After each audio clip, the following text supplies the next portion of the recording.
लेक लाडकी सारखी योजना सुरू केली।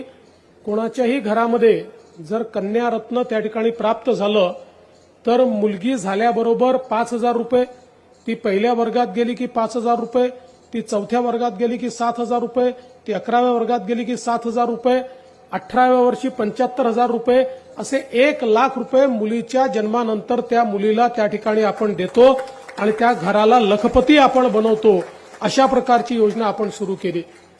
आपल्या ज्या काही मुली आहेत या शिकल्या पाहिजेत, कारण आपल्या देशाचे प्रधानमंत्री माननीय नरेंद्र मोदीजी असं म्हणतात की जोपर्यंत आपण आपल्या लोकसंख्येचा 50% भाग असलेल्या आपल्या माता भगिनींना, आपल्या मुलींना आर्थिकदृष्ट्या सक्षम करणार नाही, त्यांना देशाच्या मुख्यधारेत आणणार नाही, तोपर्यंत भारताचा विकास आपण करू शकत नाही।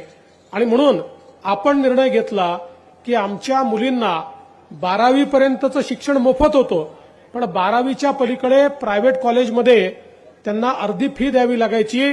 आपण निर्णय केला आता पहिलीपासनं तर ग्रॅज्युएशन पर्यंत 100% कुठलाही कोर्स असो, इंजिनिअरिंग असो, मेडिकल असो, बीबीए असो, एमबीए असो, मुलींना मोफत शिक्षण दिलं जाईल आणि मुलींची सगळी फी ही राज्य सरकारच्या वतीनं भरण्याचा आपण निर्णय घेतला।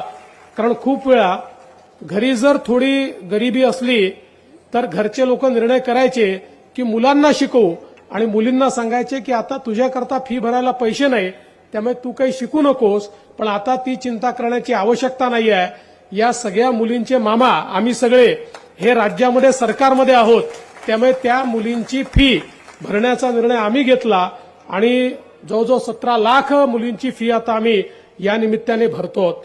यासोबत आपल्याला कल्पना आहे की